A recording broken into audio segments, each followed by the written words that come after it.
Hello, everybody. Please stand for the Pledge of Allegiance. You ready?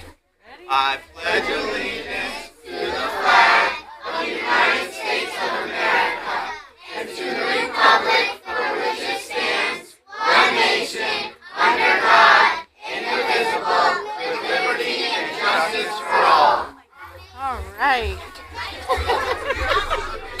You know, I have to say that is the best Pledge of Allegiance I've heard ever. I concur. All right. That was great. Madam Clerk, would you please do the roll call for this evening? Councilwoman Melly Garthwaite, Melly Garthwaite, Council at Large, present. Councilman Brian Locks, Brian Locks, Council at Large, present.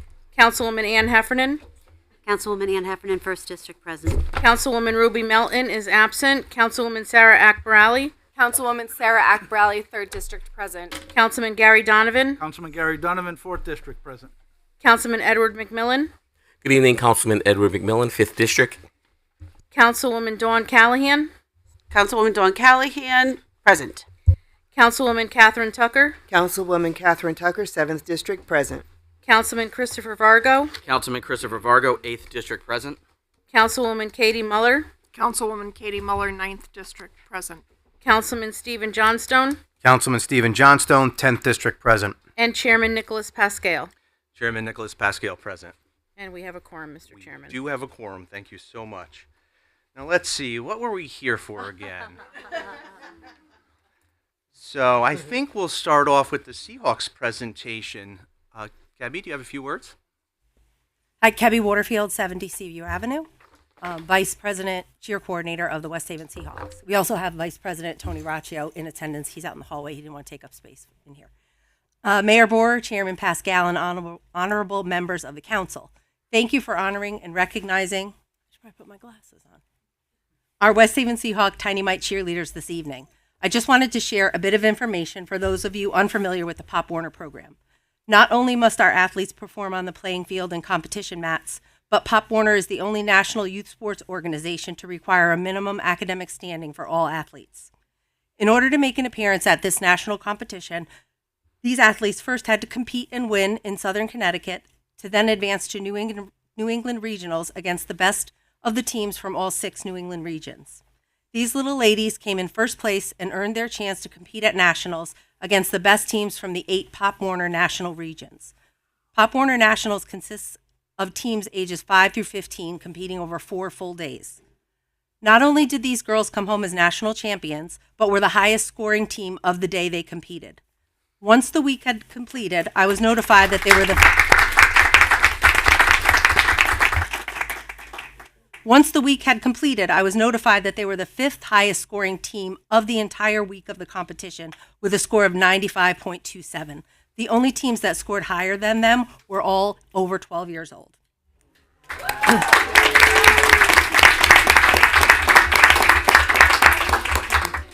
The Seahawks were also successful on every level of competition this season. All football teams competed in the Southern Connecticut Conference Championships. 2 football teams competed in the New England Regional Championships, and of those 2, our 13U team won the New England Regional Championships, won the first 2 rounds of national playoff games, and played in the national championship game. All of our cheer teams also competed at the national championships. Mighty Mite, Junior Pee Wee, and Junior Varsity all scored in the top 10 of their divisions. As a board member of the Seahawks, I wanted to show you when you invest in Veterans Field and allow us the honor of calling that our home, you're investing in all of these children. We humbly thank you for your years of continued support.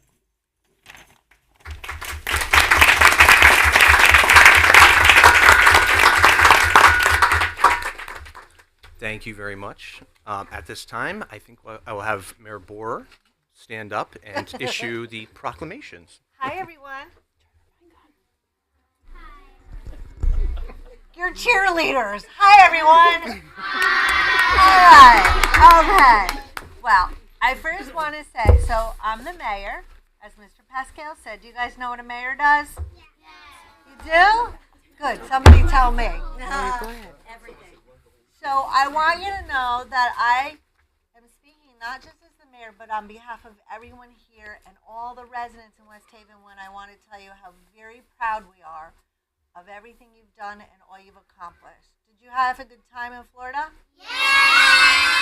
Well, that I heard. Okay, so I'm going to give each one of you a proclamation that you're going to take home and you get to keep, and it's a very special keepsake for you. But if you think I'm going to do this without hearing one of your chairs, you're wrong. So I want to hear, where's our coaches? We got one chair we can hear for everybody? All right, whichever one you choose.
Hallelujah.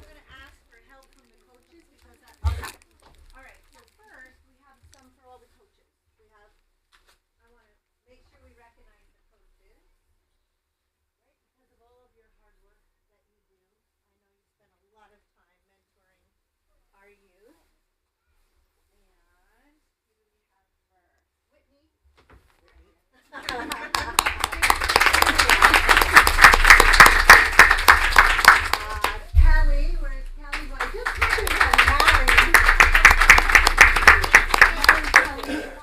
By the way.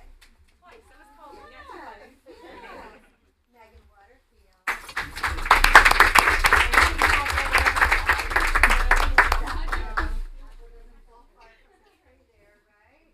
Lena.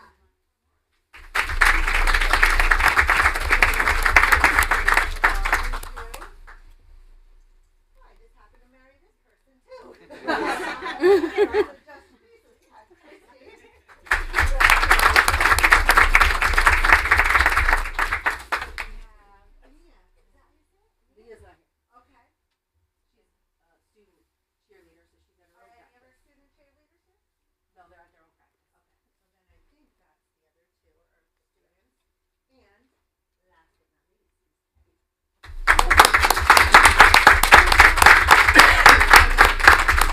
All right, so I'm going to call your name, and I'm going to hand it to Coach, and you're going to come up and receive, and you're going to turn around and take a picture in case somebody's here that wants to take a picture of you. And I know that I have somebody here to take a picture of you, okay? So you're going to turn around and smile when your name gets called, okay?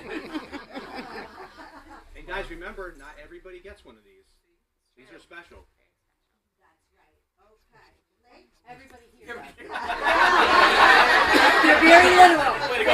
Wow, Nick. It's been a long time since Chairman Pascal. Wow, Nick.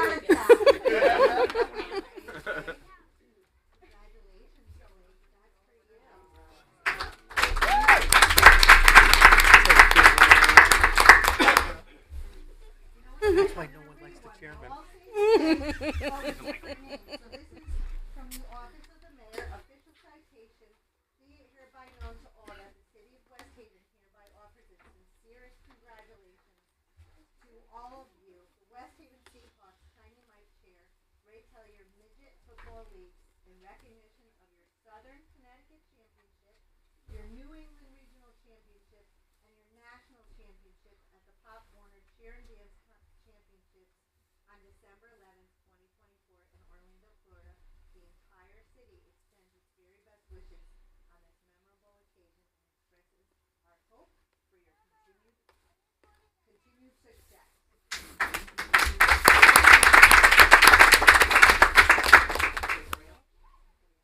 Yeah. No, I kind of knew that was you.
God.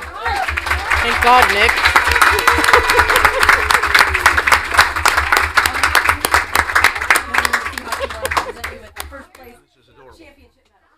Aww.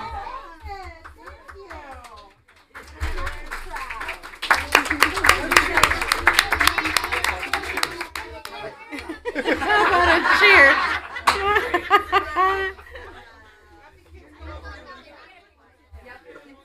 Girls, we're gonna all stand up quietly. Turn around. We're gonna walk up this way. We're gonna get a picture. Coaches. How about the council come around as well?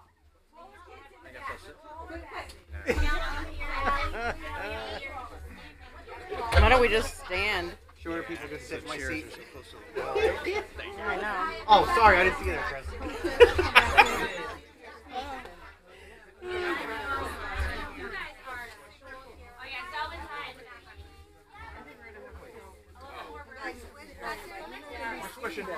Go sit on the table.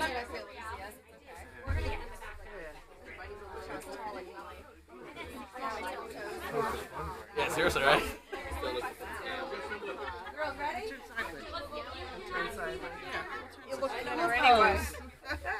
No. All right, coaches, can you see everybody? Can you see everybody back there? Coaches, scoot it down a little. All right, on the count of three. Everybody Council, stand on your Your toes. proclamations down so we can see you on the count of three. Everybody smile, okay? 1, 2, 3.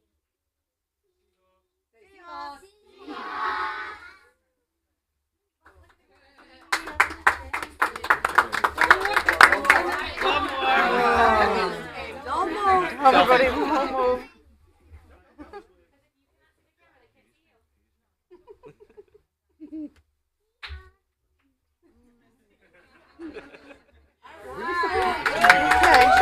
Standing on her tippy toes. Steve, get on my shoulders. Yeah. Wait, this body feels, I don't know. It's the toss-up of who's who. We go home now? Although I'm a lot lighter now. Maybe something. Later.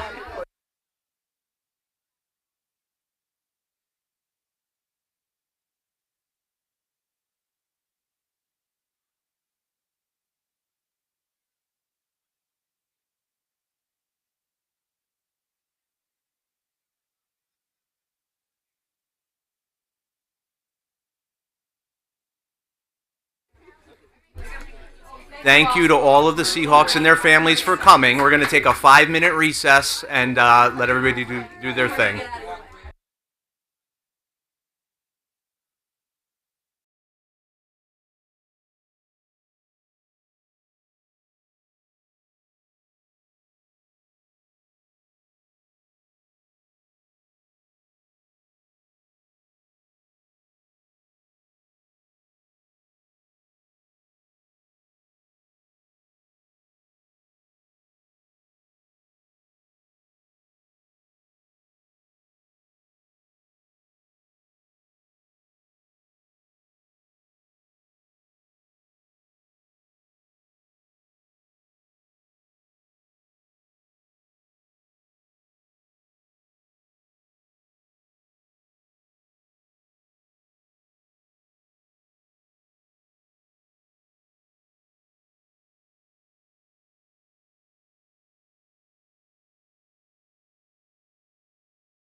Okay, we're back from recess at 7:27. We will now enter into public session.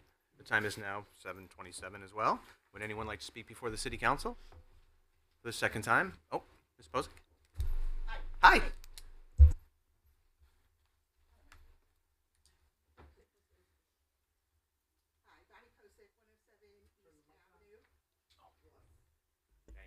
That was the first thing I was actually going to talk about, because I've been watching from home for the last couple of months because I was recovering from surgery. And if you don't use the microphone, no one can hear at home. And it's terrible. It's extremely frustrating. Anyway, let's get away from this. I've lived in District 2 for nearly 20 years. While I was not born a Westie, West Haven is where I choose to live, and I am invested in doing my part to improve our life in our city. Since my retirement about 5 years ago, I've had the time to focus on the issues that I care about, and I have tried to clean up our city, both literally and figuratively.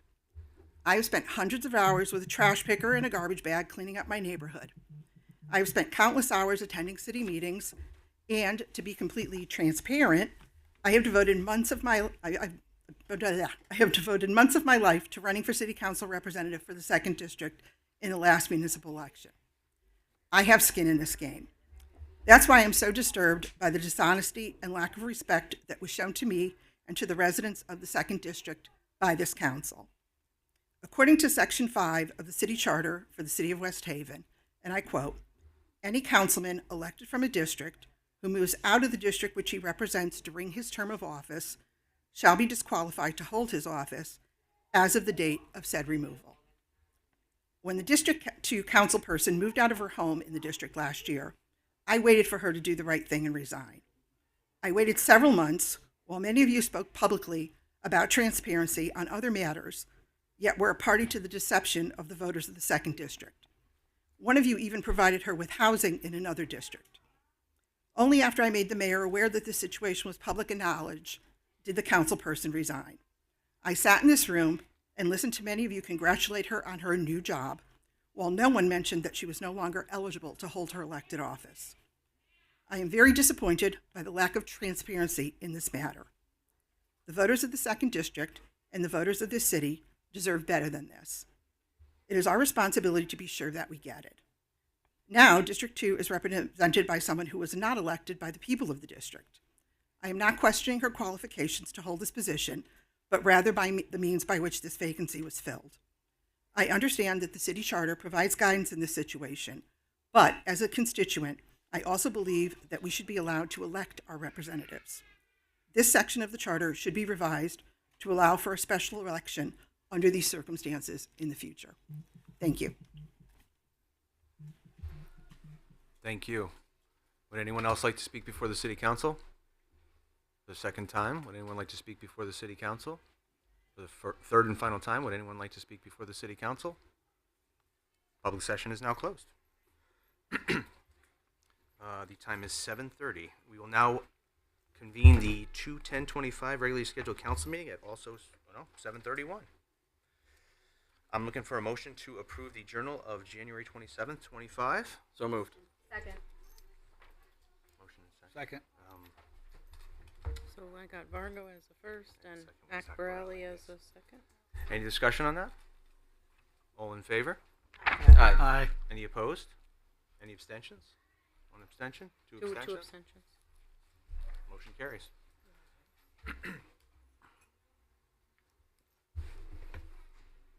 And when the council clerk's ready, I'll have her hand out the communications for this evening.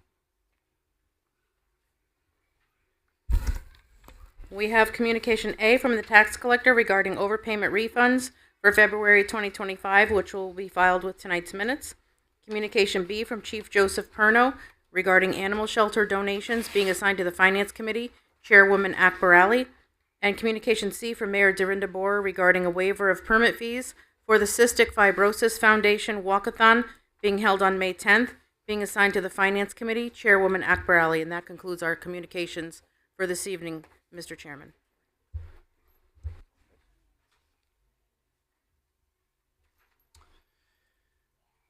Thank you very much.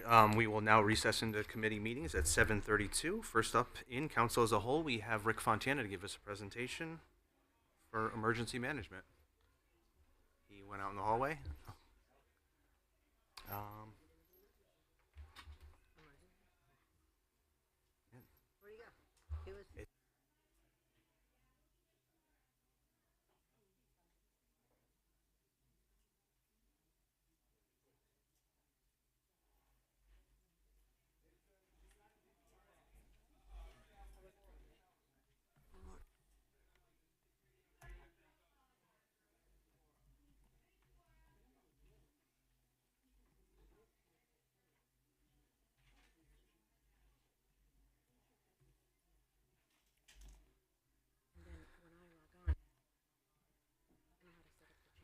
Mr. Fontana, how are you?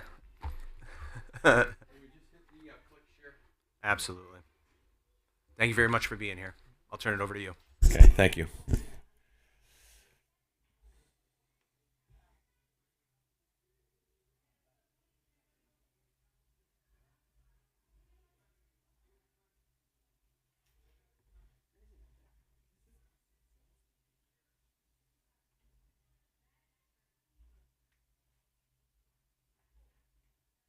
Okay.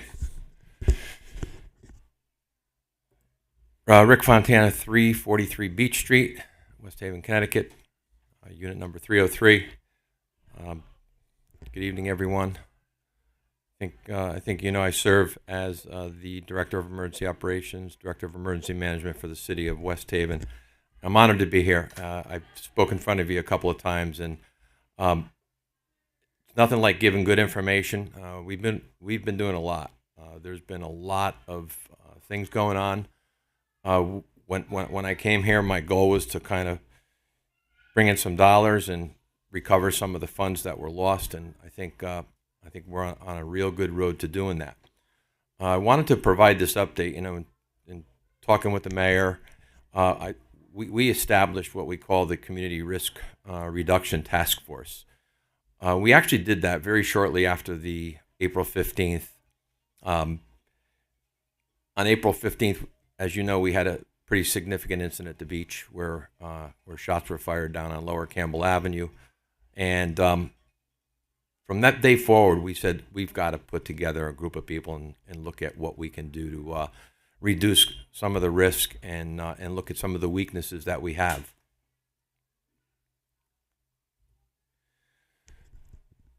So what we did is we really placed public safety at the top of our list. And the thing with public safety is it costs money, and it's very expensive no matter which way you look at it.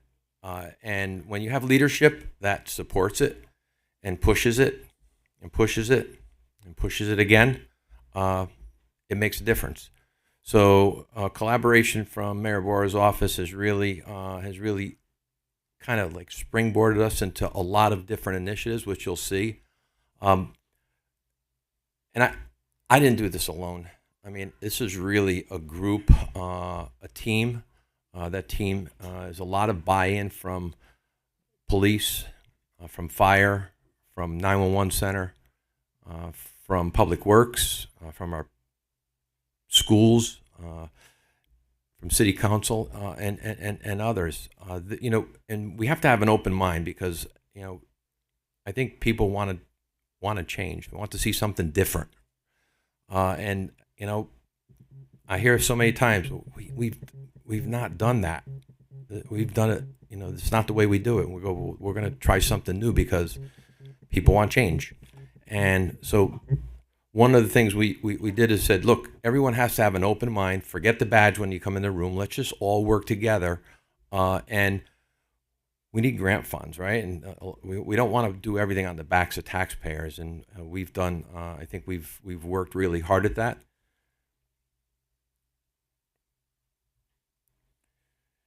I wanted to just mention on the last slide about SWOT analysis. So the first thing you got to do is analyze what's working and what's not working. So we have a SWOT analysis that we generated from, looked at a lot of risk. SWOT analysis, you look at your strengths, weaknesses, opportunities, and threats. And we have a lot of those in this city. there's a lot of strengths, a lot of weaknesses, a lot of opportunity, and I think we all know there's a lot of threats as well. But working together, we really can ensure a significant increase in quality of life for our residents. It's talked about all the time, and we have to continue to strive to do better. There's a lot of room for improvement, but when you have the team that we have, and they're really, the things that we've accomplished in a short period of time is really defining by our public safety folks, and they are second to none. I spent a lot of time here. I grew up here, and I'm glad to be back. And I think this community has nowhere to go but up. And we wanted to at least talk about some of the things that we're doing tonight. Emergency operation plan. This is a 170-page document. When I got here, there wasn't one. We lost some funding because one wasn't in place. It's critical to ensure planning practices required to obtain the necessary emergency management funding. And again, it's all based on our performance. If we perform, we get money. Today, I was submitting a grant from 2021. Next is 2022. Next is 2023. So there's a lot of money that we didn't get. The state has been very flexible with us. They understand that. We want to do things different. We want to be better. So they're allowing us to get this money that we did not get back in the grant years. So one of the things that we really focused on early on was school safety and security. And, like I said, we put in for a grant early on and to redo our camera system. And when you look at the cameras, they do change behavior, and we can look back at them and solve issues. The cameras in these schools are really old, really outdated. And we know we can't put it on the backs of the taxpayer. So we put in a grant for $2 million. And we also put in a grant to redo the Emergency Operations Center, part of congressional directed spending. And we got notified that we weren't successful in getting the grant. And I went to the mayor's office and said, we didn't get this. And she's like, what do you mean? So she got on the phone and she made a couple of calls to Senator Murphy's office and told him how important it was. And a week later, they called back and said, it's in a different spot, but we're approving it. So the grant was approved. It wasn't awarded in this time. Our goal is, the good thing is it was approved, but not funded yet. So we'll be back at it, okay? And I can tell you that, right now the federal government is in a little bit of a tizzy, especially with FEMA. All of the grants that we work on every day they're at risk. So we're going to keep doing this as hard as we can. We put together an emergency crisis reference guide for the schools, and we'll continue to do. I brought all the schools together, and the mayor was very, very forward and said, "Rick, why isn't St. Lawrence here? Why isn't Notre Dame here? Why isn't the community house here?" So we did. We brought together all of the schools in West Haven together, and we're working together. We're planning together. We're talking. As I mentioned, the school cameras. When I got here, the school cameras at the high school, we have just about 100 cameras there. And the only place you could see them was at the high school. I'm like, well, why aren't they at the 911 center? They said, well, we can't get them there because we have to get fiber installed, and we've got to do a whole bunch of things. And I'm like, well, not really. We just need a computer connection. There's a mobile app that you can use, and one thing led to another, and we banged heads, and it was, let me tell you, some of the stuff's challenging, and some of it's frustrating. But I can tell you right now, go to the 911 center. Every camera is in the 911 center. And we worked together, and we worked hard to make it happen. One thing we've also been doing, we're not immune to school incidents. You've seen we've had incidents with guns. We've had some false incidents, but I can tell you, every time we have an incident, we bring everybody into the Emergency Operations Center and we do a SWOT. What went right?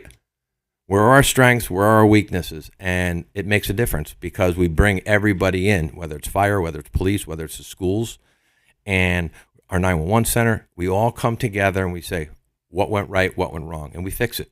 And that stuff's been working, and we're going to continue to work on it. Defibrillators. So one of the things, West Haven has been a heart-healthy city, but there has not been a lot of ongoing training and a lot of new defibrillators. The defibrillators that were out there were a little bit old. The mayor secured a grant back when she was a state rep, and when I got here, she's like, "Get these defibrillators, get them like ASAP." So we went out, we got another 20 defibrillators. So out in the public, we have 22 defibrillators. Not only do we have defibrillators, and believe me, 325,000 people die a year from sudden cardiac arrest, pre-hospital. These do work, and you don't need any training. These things are really easy to use. It's like at a 4th grade level. And if you don't tell, if I always say, hands-only CPR, find an AED if you can get one. Look, we have great 911 service here, but there's nothing like getting there quickly, especially if it happens in a building. We're putting them out. I've been to the Elks Club. Anywhere we have a lot of people, we're trying to put defibrillators, and they make a difference. Not only do we have defibrillators, but we're putting Narcan kits in every defibrillator.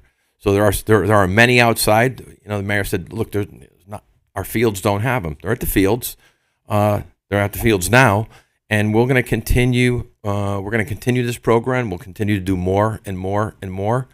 We put Narcan in each of the kits, so someone can open that door and there's Narcan, and there's also an emergency kit in there. I want to talk about Narcan for a minute because if you look in front of you, there's a Narcan kit. This is part of the opioid settlement funds. We have been training a lot of people on opioid awareness, education, and purchasing Narcan and getting it out to as many people as we can. Like we went down, we did our beach lifeguards. They were like, "Wow, this is unbelievable." A little bit of training goes a long way. We had public sessions right here. As much as we can do to save a life is important. So in this kit, you'll see 2 doses of Narcan, and these. Look, Narcan's been around for years. I've been a paramedic since 1979. We were administering Narcan back then, or you may hear it as naloxone, right? But we were always giving it through an IV line. Now with this, you could administer it. So I want to so if you look on your desk in front of you, you'll see a direction sheet, right? And real easy steps. So I didn't want to just give it to you and say, "Hey, you're on your own." So I figured if I showed it to you, I told you how it worked, and if someone's having an overdose, it's not like someone's having a heart attack. When people have a heart attack, it's like my chest hurts, I'm having chest pain, I'm sweaty, or they just drop on the ground. We've seen that happen. With an overdose, you can get there and see someone who, and look, no one's immune from this. This is everywhere. It's in West Haven, it's in New Haven, it's in Greenwich, okay? It's in Farmington, it's in the richest communities. So I can just tell you, it's really something. It may be even in your own home, and you don't know it, and it could be accidental. It doesn't have to be fentanyl. You only need a little bit of it. Okay. Now they're using carfentanil, right, for animals. We have fentanyl test strips, which we also purchased with the opioid settlement fund. We want people to live, not people to die, and we're going to do our best. This is one of the things we're doing. So I want to show you this because if someone is taking an overdose, you're usually going to find them in a bathroom. You're going to find them somewhere secluded, maybe in their car. You know how many car crashes we've had? Someone injects a substance into their arm, has fentanyl, and they literally stop breathing.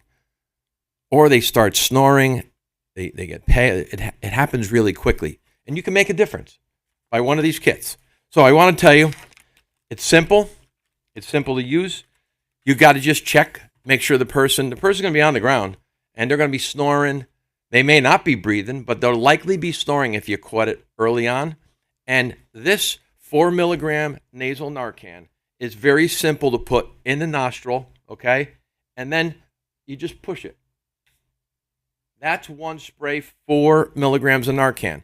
You keep the head tilted back because you need it to get down into the airway. Because what it does, it blocks the opioid receptor in the brain, and it works really fast. I mean, I've administered hundreds of times, and when it works, people sit up and they go, "I'm good, I'm good, I'm good, I'm good," or they throw up, right? But they throw up more so when you're using it, putting in an IV. So. Really easy to use. You won't hurt somebody. You're covered under the Good Samaritan Act for the state of Connecticut, just like you are with a defibrillator. Don't be afraid to help someone. I'm not a firm believer in breathing in someone's mouth. I tell people, do not do that. You're not good enough. You don't know it. You're breathing in literally 18% of oxygen when we'll get there and give 100. But the bottom line is, if you do cardiac compressions hard and fast, you can make a difference. So this stuff works. We've got kits everywhere. You're going to see them You're going to see them in more and more places. In the middle of the winter, we decided to take them out of the outside areas because no one's around, and they may disappear. So we're doing our best, and we'll continue to do it. Employee safety enhancements. One of the things we found, as soon as I got here, I started talking with the safety committee. And one thing we found was our safety committee said, look, we don't feel safe because there's no security. You have 2 security guards downstairs, but what can they do, right? We don't train our people. So the mayor said, let's do this. So we brought in a professional. We did de-escalation training. So if somebody comes in, some people come in and irritated. They got to pay their taxes, and then they don't like to do that, or they come and complain about something. We did de-escalation training. We did emergency evacuation and active shooter training. For all, the place was packed. We did Narcan. We did emergency 911 buttons that we had them in the tax office. I could tell you that a few things didn't work because nobody checked them. First time we had a fire drill here, so we're going to do a fire drill, and we say, okay, we haven't had one of those. We want to make sure everybody's following the directions, right? We pulled the fire alarm. The fire department never even came. You know why? Because it wasn't connected. So that's what happens when you don't test things and you don't stay on top of it. But risk reduction, it saves lives.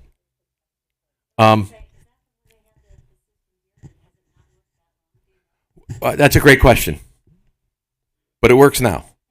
So we don't know when it stopped. No, I wouldn't go. That's a long time ago. No, so no, that's not. Again, we don't know exactly what happened, but it's fixed. We're putting, as you know, one of the things that we've been working on is ID badges, right? So for you, those of you who don't have your ID badge, you want to get it because the doors are going to be locked. And this is how you open it, right? So everybody's going to have a badge. You swipe it up against the door opens, lets you in, okay? We started off with 5 exterior doors, or 3 exterior doors, and then 2 doors that lead to stairwells. We don't want somebody coming in the front door and going up a stairwell, and we can't see them. So that's one of the things we're doing. People feel safe. Like if we're doing this, trying to get everybody done is, it's a challenge, right? Because they've never had these. So it's different. So, and our goal is not just to have them here. So as you know, we have them already in all our schools. We have them at the police department. We're going to have them here, and they have them at ESIMS. They have them at the community house. They have them at Notre Dame, and they have them at St. Lawrence School. Ready for this? Our ID is going to work on all of them because we got the same system. We're compatible. So they're going to work everywhere. Now, you have to have that access granted to you. You can't just go anywhere you want and go in. But we're integrating all of the systems so our first responders can go and not just have one in a police car or one in a fire truck. Everybody will have them. So that's our goal. We want people to be safe, but it also gives you an ID. It also gives you identification, right? So you can see who you are. We told people, we gave everybody either a lanyard or a reel. So we're trying to do the right things, and these are things that are going to make a difference. Citywide security cameras. This is a hot topic. Everybody wants to know about our cameras. Well, I could tell you, there are 33 cameras installed right now, all the way down the beach. If they start at the Sandy Playground, and then they go all the way down to the boat ramp. Again, all through ARPA funds. That's our phase 1. Our phase 2 is 22 law enforcement cameras. These are the Record cameras. These are the cameras that you have in New Haven, you have in Orange, you have in Milford, and we're just adding them in. Those are going to be in the high traffic areas. And I can tell you right now, oh boy, they solve crimes. It takes a moving picture of a car. If we're looking for a particular license plate, we'll know where that license plate went. All great stuff. So we are on that right now. And that project, I would expect within 30 days, that project should be nearing completion. Phase 3, 26 cameras are in process now. All municipal lots on Campbell Avenue. We're going to have a Record camera in there, a license plate reader, and then a 4-way stationary camera, 4 different angles. We call it a quad. They're going to be on the exterior of City Hall. You see the cameras here now; they're all outdated. They don't work. We want you to be able to see them on a phone if you have the app. We want them in our 911 center. God forbid something happens. Thank God they had them for the Boston bombing, because that's how they caught those bombers, through cameras.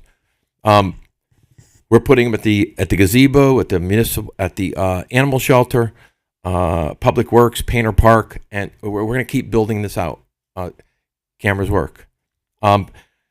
Phase 4 is going to be we're replacing all of the cameras inside City Hall. Not only replacing the cameras, but I talked about these badges, 5 doors. We want to do is like all doors, all department doors. You know what? You know who's coming and going. You know, anybody remember the Annie Lake case in New Haven, Yale? That was solved because the person went in and out of the door 14 times in a 40-minute period. That's how that guy was caught. So, stuff like that works. It holds people accountable. These are what they look like. This is the one down on Beach, and it's a 4-way camera. You can't see it in there. It's a 4-way camera, and then there's a PTZ camera that can go all the way out to the break wall and scan the water as well. They work. They change behavior. People know there's a camera. They're not going to commit something.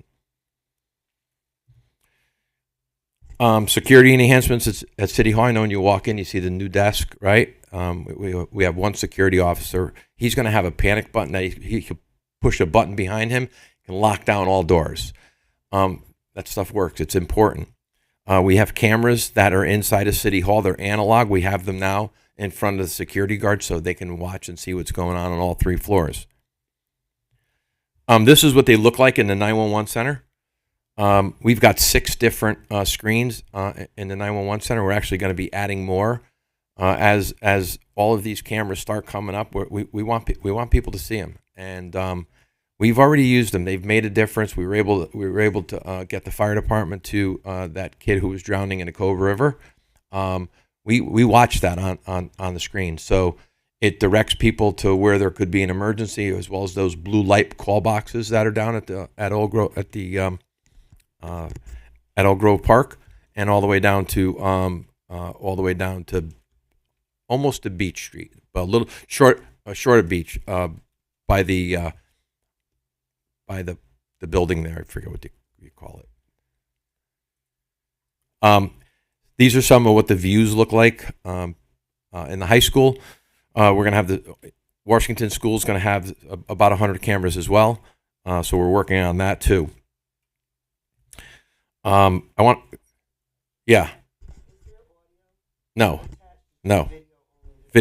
video, no audio. We purchased 3 of these. These are going to be great. These are what you see, a lock cop trailer. So at the top of there, you'll see is a camera So there's 5 cameras on this, and we can deploy them anywhere we want. We can bring them down the Marginal Drive. We want to make sure people aren't dumping down there.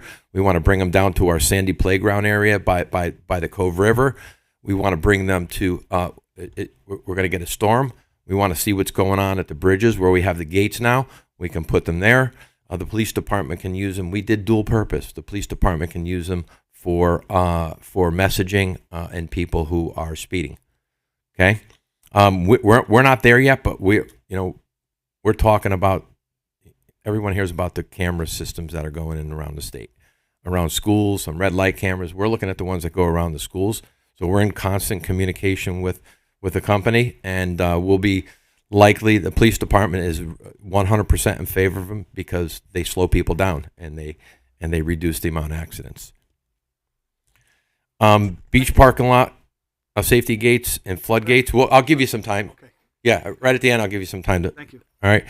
Beach parking lot safety gates and flood safety gates.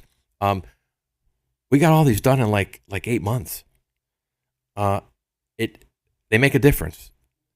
Not only do they save lives, they save property. You don't go underneath that bridge if that gate is closed. And there's blinking lights on it, and there's signs to detour into a different road so you don't go past there. And we want you to turn around, not drown. That's the big thing here. We did it at the beaches. We think if those gates weren't there, that individual that tried to drown his children would have gone into the beach and not went on the beach from the roadway, and we may have never seen him because it would have just looked like a car parked there. So we know they're making a difference. Just want to talk about this real quick. It's the first time we used it. This is our anti-icing agent. I had a conversation with the mayor and said, "Look, we got to start thinking about working smarter, not harder." And we looked at this type of a product, magnesium chloride. When people say magnesium chloride, it sounds bad. No, magnesium is in dirt, right? And literally after we decided to do this, a week later they came out. DEP said, too much salt. We got to stop using salt because salt doesn't just get on the road. It gets on the curb, gets on the sidewalk, and it gets to the grass, and then it gets into our waterways, right? So it makes a mess. It's 100% corrosive salt. The stuff that we're using, we put in an anti-rust inhibitor in it. It's about 26%. Still corrosive because of salt, but it's a little bit. It's not like that rock salt that we use. It's a lot cheaper. This stuff is $1.20 a gallon, $1.20. We use 30 miles in a lane, 30 gallons in 1 lane mile. 30 gallons, 1 lane mile. If it's salt, it's about 1,750 pounds. So we're talking about $40 versus $90. So big difference. And you're not spreading it in places that you don't need it. This stuff is the flow is right down the street. You'll see those lines. I know people probably saw the lines in the first storm. People saying, wow, what's that? It works. Better for the environment, lower cost, higher efficiency. I took these pictures. On the left, nothing. On the right, just so you know, on the right, that is Fairview, and the next one is Grove. So worked really well. Well, we're doing it on most of the hills. We're doing it around the schools. We're doing it by the fire departments, by City Hall, and the overpasses, things that really ice up quickly. All right. I kind of rushed through. Look, we covered a lot of things. You know, I'm sure you'll have a couple of questions, but just know that we are on this. We're gonna do better. It's never gonna be perfect, but we're gonna get rid of the stigma that we had. No one wants to hear people talking about West Haven. I know that you guys have been really, really, really supportive. So thank you. I know the mayor has been like extraordinary supportive. Like, you know, nothing. It's not no. It's like, let's do it, and it's going to make a difference. And we're gonna make everyone's lives around here is going to be better, right? Because if you can change some of those bad behaviors and those weaknesses, we're going to be better. There's no doubt about it. Question? Yes. Hi, thank you very much, Mr. Fontana. I'm super excited. Thank you for coming in and showing us all of this, and especially the kits that we're going to have with us as well. You just give us a lot of inspiration because I feel like we have been kind of stagnant, and it's nice to see your enthusiasm and your energy with you and the mayor involved. I really think it means a lot to all of us, especially on the council. But there was a question on the new treatment, so I think you answered it though. So it's just basically on the hills because I have seen it, but just like basically on a hill area. So you know, we call this like our pilot program, right? So we're piloting this. It's going to expand because when you put that down on the ground and then you plow it, it peels up like you're peeling an orange. It's perfect. But the thing is, it's different. It's different. It's not. Never did this before. So we did one truck, and you know it was very hard to get it. They told us no, and we just kept on them, and then we found one, and we found a company. We were going to make our own. We call it brine, right? Salt and water. We're going to make our own, but there's a fine line when you're making it because if the salinity is off a little and you have not enough salt or too much, it actually could create an icy situation. So you can put that liquid down, put it down a little too much, it creates a skating rink on the road. Mm-hmm. So you know you put this down 24 to 48 hours before, and you know we don't have to get trucks right out there. But it's going to make a difference, and this is pilot. So yes, I would expect that next year we're going to take it to another level. I noticed it, but thank you. I did notice in the neighborhood, so thank you very much. Gary, or Councilman Donovan, sorry. No. We've known each other a little minute, so we're good with first names, Rick. First of all, thanks for everything that you, the mayor, and the whole group is doing. If you need a hand with anything, I'm a phone call away. I would be more than willing to get out there and help. Just quickly with the cameras, and I know it's down the road, the habitual dumping areas, are we looking at putting permanent cameras there? And I'm not talking about the ones that are monitored right to the PD, you know, the ones that they can pull up on their phone and So there are many other areas that we're looking at. Yes. So like Marginal Drive is a difficult situation. Spring Street is another spot. These mobile lock cops are great. They're going to change things, but again, so it makes sense. Remember, the cameras you can't if you don't have a network connection. So you need two things: you need power and you need network. Yeah. So if you don't have network, you put a $35 a month cell card in the camera, and that goes back to the PD as well. Or if if you have the phone app, you can have it on a phone. So yes, we're putting them in many places. The mayor's like saying, okay, let's do it here, let's do it, and that dumping is a big thing. So we're actually thinking about we're looking at some more grants to bring in some additional ones as well. Thank you. Thanks again for everything. Yeah. Hi, Rick. Thank you so much for coming tonight. Yeah. With the ID badges, I was wondering, does it detect who's coming into the building, or is it just allowing us to have access? Yeah. So good question. So when you hit that badge, we know it's your name. We know what time you went in. Okay. And we don't know if you left. Right. But God forbid something happens. Right. We have an integration into our S2 system. It automatically emails a list of the people who came in this building. Perfect. So it's all safety, right? And that's what we're doing. So yes, we know what doors you came in and who you were. I appreciate that. Thank you so much. Yeah.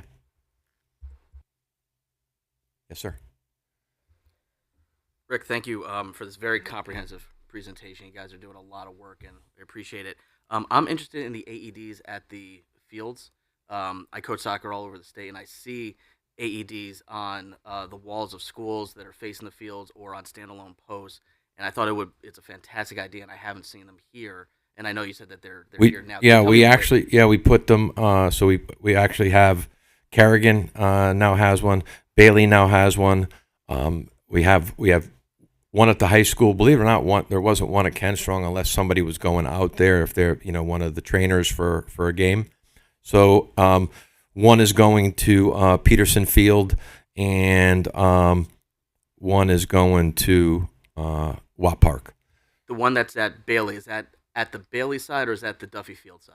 So it is actually it's on the building, on that white building, Yep. right there on the side. Perfect. Thank you. You're welcome. Yes. Hi, Rick. I have a couple questions. Sure. Can you tell us, is the brine solution, the anti-icing agent, is that toxic or caustic to, I mean, you're going to be tracking it in and out of your house if you wear your shoes Yeah. in the house. So to answer that question, it's salt, right? So, but so if you were tracking in the salt that we're putting down on the road, and you're walking that in your house, that's 100% corrosive. The stuff that we're using is, and again, if you look at magnesium, it's on the periodic table of elements. It's in dirt. So no, it's not toxic. It is actually, it's much better than using salt, and it's a lot less corrosive, and it's a lot better for the environment. That's why we did this. Okay. So we knew, and with the anti-rust inhibitor in there is another positive element, because that stuff gets on your cars, it's murder. Right. The stuff on the highways, they're not using the salt inhibitor. We are. When you see those lines on the highway, the state, they go to the same company we do. Yeah, and Milford is actually using the same thing we are. Okay. I just have two Yes. more questions. Sure. How tall are the lot cops? 35 feet. Okay. All right, so they're going to see everything. They're going to see everything. They're going to see everything. Yeah. Okay, and then how are visitors handled when they come into City Hall if they don't have the badges? Yeah. So we're just developing policy now. We just finished the badge policy. Our goal is that when someone comes into City Hall, they report to the guard station. And we would, again, we want to make it where it's more similar to what you do in bigger cities or state buildings, or like when you go to a hospital, right? You go in there, they give you your name, and they give you a visitor's sticker. And where you going? My goal is, where you going? You call up there and you make sure that person is going there, so we don't have people roaming around City Hall. So we're working on that policy. We do have the policy for the badges now. We're just about ready to start. That's a great question, because it's first and foremost for us to have someone come in, and they're supposed to go to the guard. But again, if they haven't been doing it for years, so it's not so we got to change it. Yeah. Right, and that's why we went with the bigger desk. It's a higher desk, and we now have a phone there. We now people know what the number is. We posted it in our emergency operations in our City Hall plan. So yes, we want people to check in. We don't want just people roaming around, because it's just not safe. Okay. Yeah. And I have one more. Sure. Just a comment. You came to the Elks for our Narcan training and our CPR training. Yes. And I think we had like maybe 20 people there. Yeah. 20 Yep. some odd people. Yep. And Silvana Apicella was there, and she had a refresher with the CPR. And I don't know if she emailed you or not, but because of your training, she was able to save her brother-in-law for a little bit. Wow, great. His life for a little bit, just a little bit longer after Yeah. a cardiac event, so that his Oh, daughters great. could come and say goodbye to him. So thank you. Yeah. Oh, that's nice. Thank you for Means a lot. saying that. Thank you. Yeah, it makes a difference. Yeah, and Minutes of I time. love going to those. Minutes of extra time. I tell people all the time, I love when I can get out there, just a little bit of training, just a little bit. I've been in so many homes. I spent 30 years in the fire service. I've been in so many homes when people are like, I wish I knew what to do. Yep. So just a little bit, Yep. just a little bit, Yep, and that. she knew what yeah. to do because of you. So thank you. All right, that's great to hear. Thank you. Yeah, exactly. I tell people all the time, you're covered. You're not gonna, the Good Samaritan law covers you for CPR, covers you for an AED, covers you for naloxone or Narcan, and believe me, that defibrillator is not gonna shock somebody who doesn't need to be shocked. That's not, if you spray 4 milligrams of Narcan into someone and they're not having an opioid overdose, not going to hurt them. It's really just triggers the opioid receptors in the brain. That's it. So all good stuff. So thank you for that. Okay. Thank you for everything that you're doing. I think you're doing a tremendous job.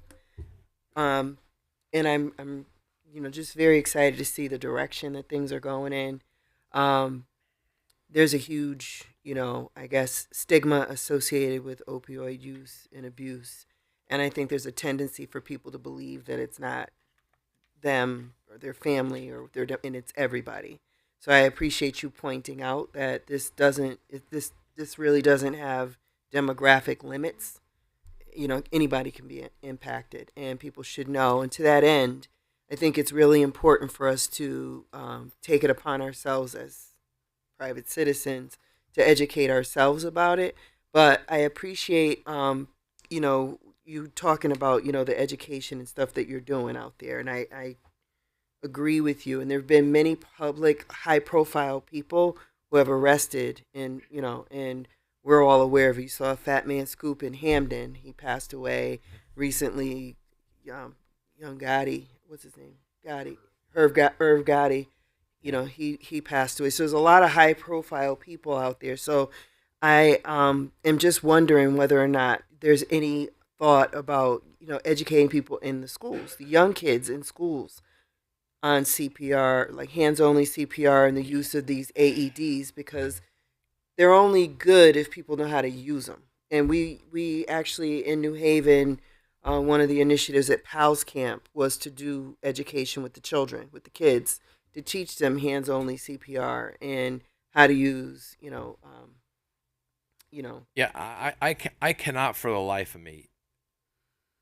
I can't believe that we, as a state, can't say that before you leave that school, whether it's junior high or high school, you have to be certified in CPR, because remember, 90% of a pre-hospital cardiac arrest, 90% are fatal. 10% make it, and very few make it to back to normal. Right. But if you go to places like, if you look at New Haven has a 13% save rate. If you take the data, and we're data driven, right? You take the data from both casinos, they're at 60%. You know why? Because everybody's trained, right? Somebody goes down, everybody knows CPR. You go to Seattle, you can't get your driver's license renewed until you show them you got CPR. They have a 43% save rate.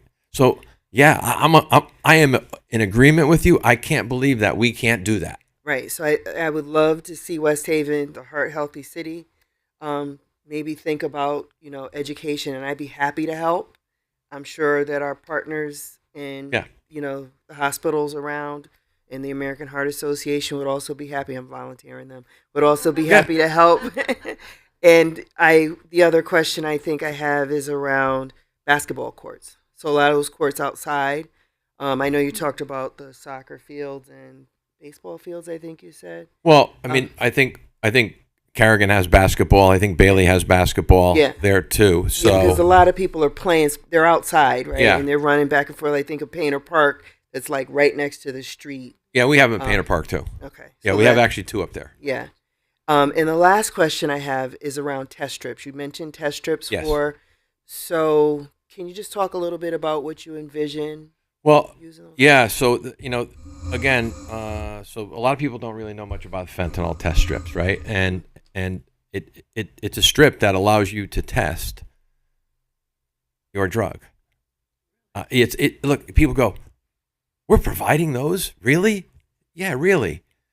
All right. I was, people, there are people who inject, and there are people who like didn't mean to die, right? There are, some of them, they want to get high as they can, and then someone give them Narcan, right? But, I was part of the call in New Haven where 3 guys working at a restaurant, at a very high profile restaurant, went into the freezer, did a line of Coke, and all 3 died in that freezer. Okay, they didn't know what they were they didn't know what they were doing. They're just doing a recreational line of cocaine. So these fentanyl test strips, and they're not, they're not crazy expensive, but they can save, like, it's somebody who's like, someone has an addiction, someone who has a recreation addiction, because it's out there, right? It's out there. I just feel like these are the things that need to like be put out there into the mainstream for discussion, because if we continue to act like they're taboo topics and don't talk about them, people are ignorant to them and don't know, and there's a lack of awareness. And so, and you know this, that many of the people that do pass away from overdoses, there's more than often 2 substances mixed together in there, and sometimes there's fentanyl and they're not aware. So I just say that to say that I think that is just something we should bring out into the mainstream, and I'm not going to be shy about talking about it. I got a partner in crime. No, we're actually doing we're actually doing a little campaign now. We're sending out a big card about awareness, overdose awareness, and Narcan and defibrillators as well. So we're on that. And look, we're not going to stop, right? We're not going to stop because it's out there. We've lost friends, and really, we could do better. We could do better, and we're on it. Yes. I just have a question about the monitoring of the cameras. They're going to be at the ERS. Yes. Is there? You can't monitor them continuous. No. I mean, is it motion detected? Did you get an alarm saying, "Hey, there's something going on"? No. So, and remember, they don't continually record all the time. They record when there's motion, right? So they're always on, and then if there's motion, that'll signal. They start recording, but we're not glued to the monitor. No, I know. Well, it's because not like a hospital monitor, right? Because there's too many of them. That's why I was wondering. There's too many of them. But if something happens, you rest assured we're going back to that camera, because that's what's going to give us the information we need. Yeah. So they're not. It's not like proactive. No, it's not people sitting in front of them. No. Can't. No, I know. I was wondering how it was going to work. That's why. Yeah, but when people know that camera's there, they change their behavior.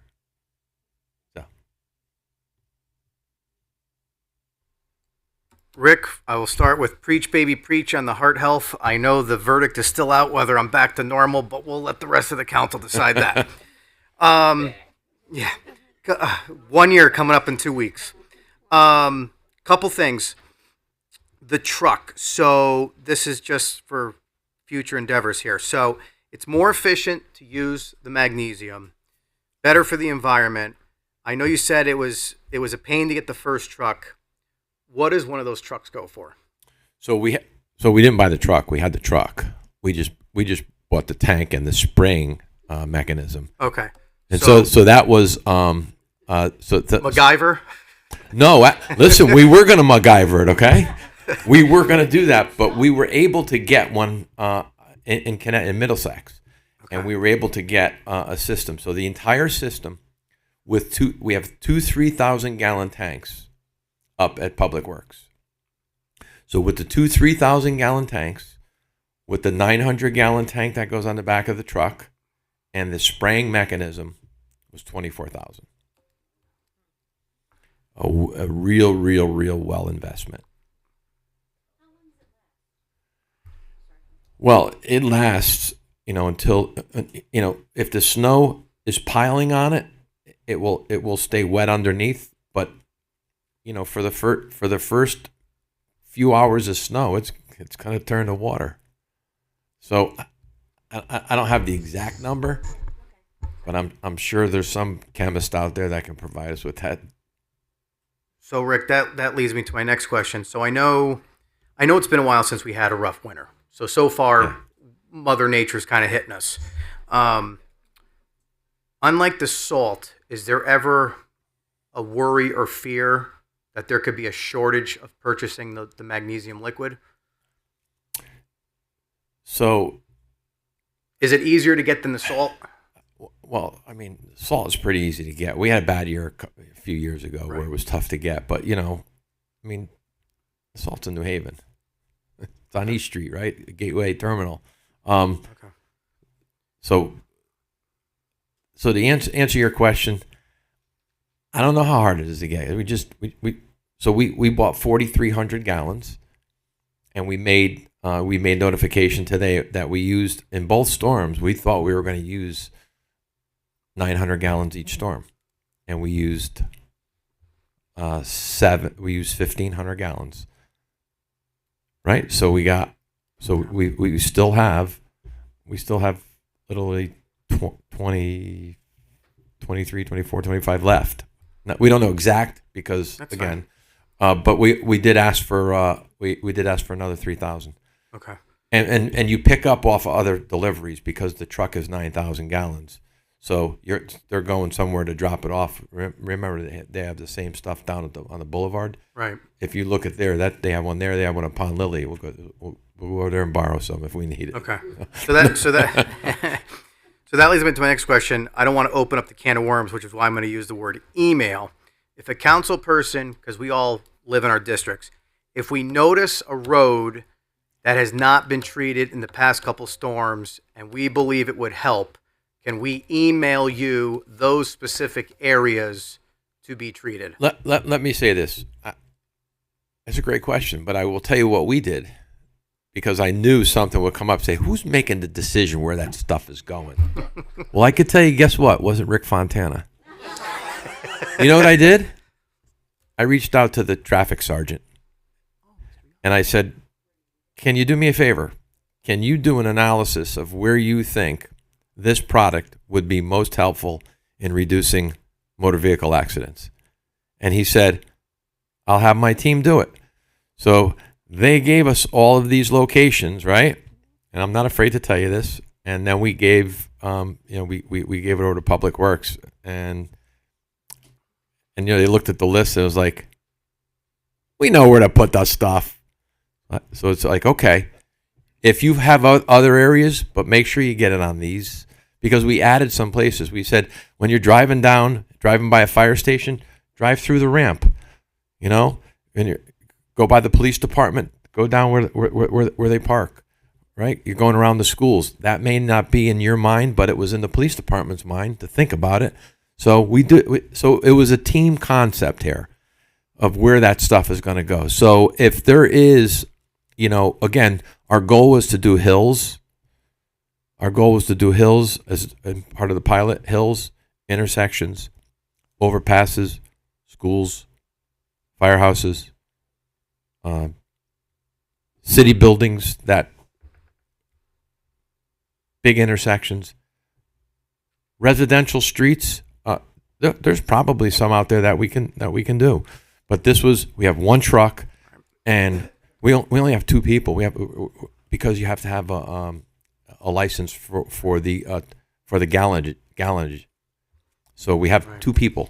So we're making an incentive to get more people out there, so we can train more people. And I can, it's not like you have to buy the truck. You only buy the thing that goes on the truck, because you put, instead of having salt on the truck, you have brine or anti-icing. So that leads me to my final question, because I saved the best for last. So you mentioned working with police and Public Works. The question I have kind of involves every district, and I'm just speaking on my district, but we've all seen it in recent days with the snow. When the mayor puts out a snow emergency and there's a parking ban, I'm hearing the comments already.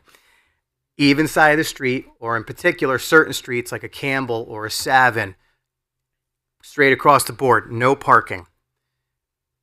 I know I've had constituents reach out to me because it's come to the point of, how do we monitor, or how can we do better enforcing the parking ban? Because we have Public Works crews go out, they clean the streets, and we have areas, I call them the outskirts, right? So I'm considered the outskirt of West Haven in the nook corner of the West Shore. And what happens is you've got these neighborhoods where people say the rules don't apply to me. I'm going to park my car in the street. Yeah. Plow's going to come along. It's going to make a mess because I didn't want to park my car in the driveway because the plow guy was coming. Yeah. And now we have a mess left in the street. It refreezes. What is the typical protocol, if I'm allowed to ask this, on enforcing a parking ban when a vehicle is parked in a spot where they're not supposed to be? Can you walk me through that process? Yeah, and I could tell you, I'm with you. Okay, I'm a firm believer in if we can't enforce the parking ban, don't have it. Okay, but I will tell you, we run out of tow spots because we can't take a car that we tow in West Haven out of West Haven. It has to stay in West Haven. So this last snowstorm, we towed 135, and we gave 180 tickets. Okay. Mm-hmm. So I will tell you, and I had. Now I'm out there watching. I can tell you right now, go down Lower Campbell Avenue. There wasn't a car down there. They towed everything out of there. They were down in Allingtown. They were down on Lee Street. Okay, towing cars on Lee Street. Now we can't catch everybody, right, because we don't have the manpower. But they had 6. They actually go out there. They do 4-man crews, PD, and they go out and you got to work with the towers and they tow people. Look. The mayor has think about how many things we've put out about the most important thing, signing up for our alerts. Right. We've done as much as we can. I could tell you right now, after we did the last mailing, we had 1,400 people sign up in that next week. So if we could get people to sign up for that and know they got to move their car with alternatives, parking in the school parking lots, parking in municipal parking lots, get your car off the street. But the thing is, we can't enforce the entire city. We don't have enough people. So, but if you notice something, because one car can screw up a whole street, right? And we're lucky. We're really lucky because it's been warm. Because when that stuff gets cold and it's like cement, you'll wish that car wasn't there. So I saw cars myself that I was like, can we tow this? They can't be everywhere. That's the problem. But I will tell you, 135 cars, 186 tickets. Okay? Good to know. So they're out there. Those guys are out there humping. And they put on 2 extra guys. It's 100. Yeah. Much appreciated, Rick. Thank you. Thank you, Mr. Chairman. I'm sorry.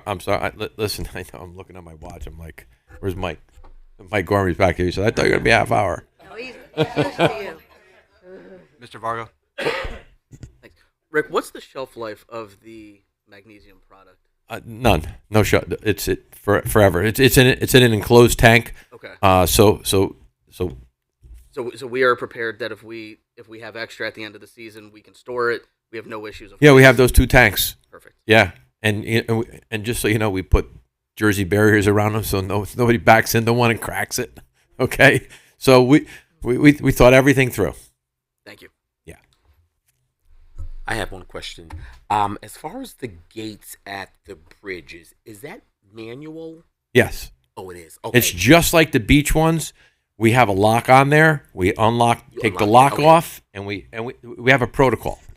So when we were doing this, the police said, we're going to get wet doing those. So we said to the fire department, can you, so if they get a report of flooding, 911 calls the fire department, they respond over there, they close the gates, they turn the lights on, they put the other signs out, and then when the water subsides, they go back out, open the gates, and from there. So yeah, it's the fire department that manually closes them. Gotcha. Thank you. Yeah. Any other questions from the council? All right, seeing none, Madam Mayor.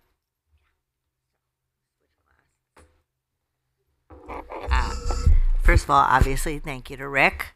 We work together every day, and he is just a really, really great employee. So thank you. And also thank you to the council, because a lot of these things we're doing are funds that you put in place, like the floodgates. came from the flooding funds, right? The cameras came from the camera fund. A lot of the stuff that we're doing, you queued it up. Last council and this council, we're just kind of putting it into action. These are just random thoughts on different questions I heard. First of all, on that emergency plan, that's 170 pages. That was no easy feat putting that together. That's another thing that you all did when you authorized me to authorize Ricky to go after 3 years of grants. So very, very disappointing that we did not have a plan. We did not have a health plan in place or an emergency plan in place. So being able to recoup those funds is really good. On the opioids, on the Narcan training, there is training in the high school. We had training in the high school, not I. It's called One Pill Kills, and it's a DEA agent, Joanne Conlon, and somebody, I think it's from the prosecutor's office, and they have gone into the high schools, not just in West Haven, but they happen to, have started in West Haven, and then they're looking to go into the 8th grade as well. And then I suggested that they go to Notre Dame as well. But not the CPR, but the Narcan training. I have this in my glove box because, obviously never know. With the AEDs and the Narcan kits in the AEDs, as Ricky mentioned, we're sending out a big mailer, and in that mailer has a QR code, and it's going to say, use this code that brings you to a map that shows you where all of them are. Because this is great that we're putting them in, but you're at an incident, where's the AED, right? I mean, so hopefully we're going to keep reinforcing for folks to look at this map to see where the AEDs and the Narcan is, so that if you're in a situation, and then we're also going to we're buying 10 signs to go across the city that's going to have that same QR code. That's going to say for an AED or Narcan kit near you, use this code. When Councilwoman Tucker mentioned basketball, it just occurred to me, I don't know if we have Nike site. We got to put one up there.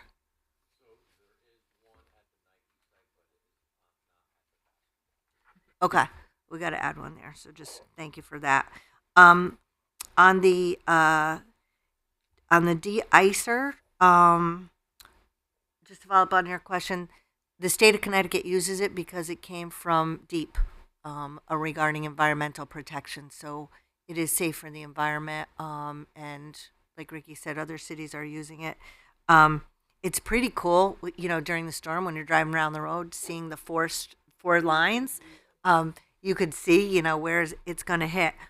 Somebody asked when we could put it out on the road. You could put it out up to 48 hours before the storm, as long as the roads are dry. If the roads are wet, you can't use it because it gets activated, from wet, 48 hours in advance. And the good thing about that is we were able to have the Public Works folks do it during the day rather than do it at night. So I had them do it on Thursday and then on Friday in anticipation for the weekend, which was really good. Can't read my own handwriting. And then, you're asking about the streets and using this. And there was a little resistance at the city because, as we said, folks say we always did it this way. We know how to plow. We know, but everybody came together, right? Everybody's, came together. And, well, even, it wasn't just Public Works. Some of our public safety, saying, what is this, right? So once you demonstrate it and it works, it really came together. And speaking of working together, those after action plans that we have after a school incident, I am so impressed with all of our divisions when they come together. There is no egos, no defensiveness. There's no, not my job. Like, everybody really says, what went well? What can I do better? And it's a really great process to sit in on. And I think a lot of good ideas come out of that. Going back to AEDs, because I'm jumping around, I can't believe we didn't have them in fields. I cannot believe we had them on the inside of the schools, but we didn't have them on the outside of the schools. It's great to have them on the inside, but all weekend long you're on the outside. Being able to swipe when you go into school, right now the fire department uses a thing to get in the door. And then at the high school, there's a little kit on the outside of the high school that you use to get in the door. Now you're going to have the swipe, you're going to go right in the door. And not to have cameras connected to 911. We had a $130 million high school that the cameras didn't connect. to 911. That's crazy. And the police couldn't see inside the school. That is unheard of. The other schools need help with their cameras. So that grant, that $2 million grant that we're working on, if we don't get it, we got to think of something else, because everybody should have those cameras in their school. Let's see, first responders, pre-tree, I think I got everything. The lot cops, we got that, that was leftover funding from the bridge, the pedestrian bridge. We said we needed some more security down there. The nice thing is, though, they're mobile. So we could use them down at the bridge, and I think that's all I got to say. Director Fontana, thank you very much for your presentation. Not only did you give us a lot of information that we didn't have, but you hit a lot of hot button topics that we've talked about as a council since the inception of this council, probably the first council meeting. So thank you very much. You're invited to come back at any time if you have any new developments, and we'd be happy to hear you. Thank you. Thank you. Okay, next up on the agenda, we have Ken Carney. He was not able to be with us tonight, so we will move on to the Finance Committee. Council Chairman Akbarali. Thank you, Chairman. The time is now 8:38, and your Committee on Finance is now in session. Members present are Councilman Vargo, Councilman Locks, Councilwoman Tucker, Councilman Johnstone, and myself, Councilwoman Akbarali, as chair. First order of business is our finance updates from Michael Gormany, Finance Director. Mr. Gormany?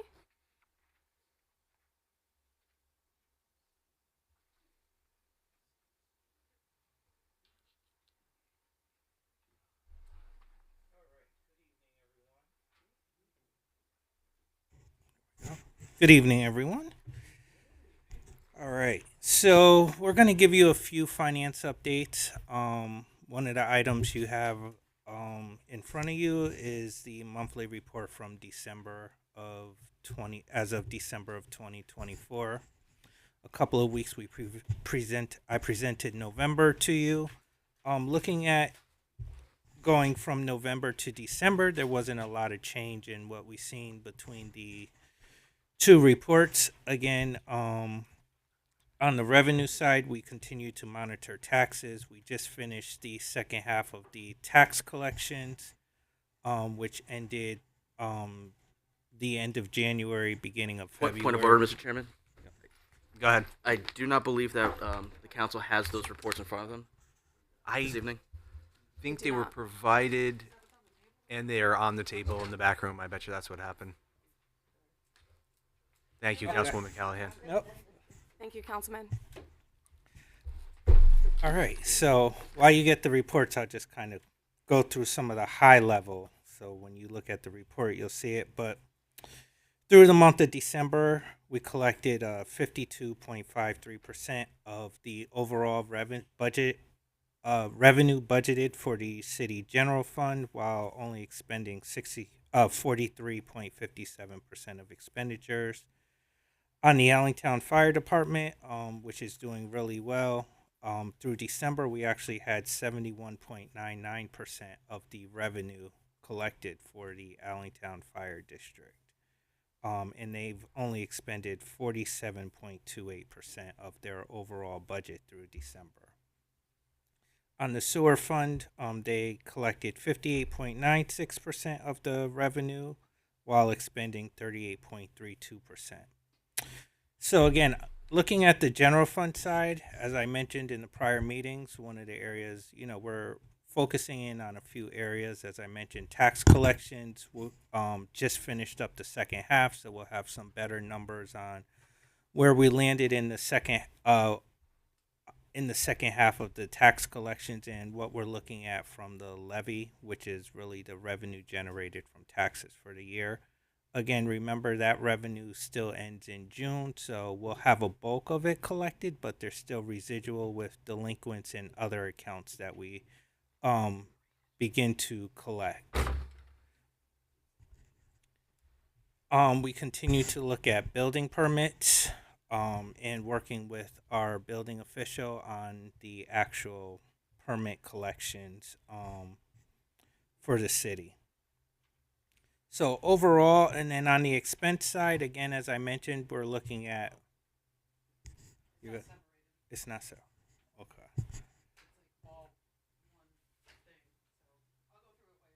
Okay. Thank you. Again, just on the expenditure side, since you don't have it in front of you, I'll just give you kind of a high level. We continue to monitor expenditure, salaries versus overtime. That's one of our biggest cost drivers in the budget when it comes to looking at the actuals versus budgeted. A lot of times that's what's driving overtime with city departments, our vacancies within the general fund. On the Allentown Fire Department district, again, they're doing really well. The last few years, they've run over $1 million surplus. So we're working with Chief Torenzo on his budget for this year, but he will definitely be on budget. We are expecting a surplus, and we have used those surpluses in the past couple of years to pay down the liabilities, primarily the pension liabilities for the Allentown Fire Department. The sewer fund, we were starting to project a small deficit within that fund. That deficit was primarily driven by overtime and just some additional services and equipment needs within the sewer fund. I know I talked about this at a couple of past meetings as well, but that's something that we continue to meet with the sewer department as well for this fiscal year. Because again, if there is a deficit within that department, we do look at other mechanisms such as a transfer from general fund to cover that deficit. So we have to make sure we account for everything in that fund as well, as we're forecasting the end of the fiscal year. So last year we ended up transferring $1 million. We continue to meet with them on procurement, budget, and other areas on the financial side each month. We meet with the superintendent and the assistant over there who really deals with a lot of the financial matters such as purchase orders and invoices and things like that. So that's one area that we're really watching for this fiscal year. So with that being said, before I move on to the next one, I'll ask if there's any questions on the monthly financial report. I know you don't have it in front of you, but that was sort of a high level overview without going into too much of the detail there. For the sewer fund, will we have a report on where those deficits are? So within the monthly report that I submit, there is a 2-page on the sewer fund that does outline their revenues and expenses. Okay. And we do forecast what we project going over. Again, we see really on the equipment side, equipment and repair side, and some overtime as well, is what we're looking at with the sewer fund. Very good. Does anybody on the committee have any questions for Mr. Gormany? Councilman?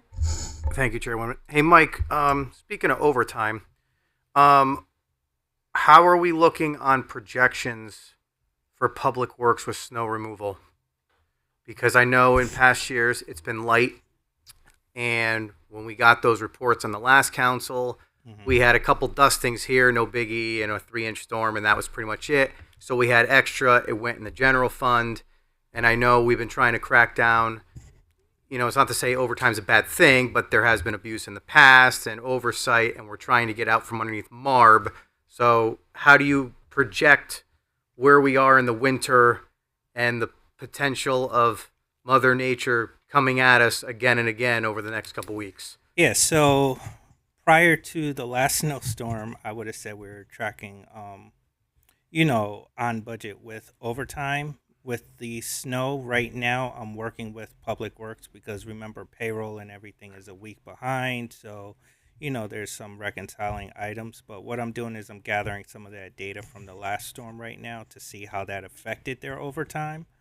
So we'll have more of a better forecast as, and I know we just had the last snow that just hit. So honestly, I have a better forecast of the snow budget in the next report because of these last couple of storms. I think, it's hard with predicting these snowstorms because, like you said, we've had pretty decent winters the last few years that hasn't really affected the budget and had some money left over and things like that that went towards other overtime in other areas. So I think with now these last few snowstorms, we're gathering some of the overtime and reforecasting what we originally thought, basically, especially since we're predicting more snow coming up. So Appreciate it, Mike. Thank you. Thank you, Chairwoman. You're welcome. Anybody else on the committee have any questions? Councilman Lutz?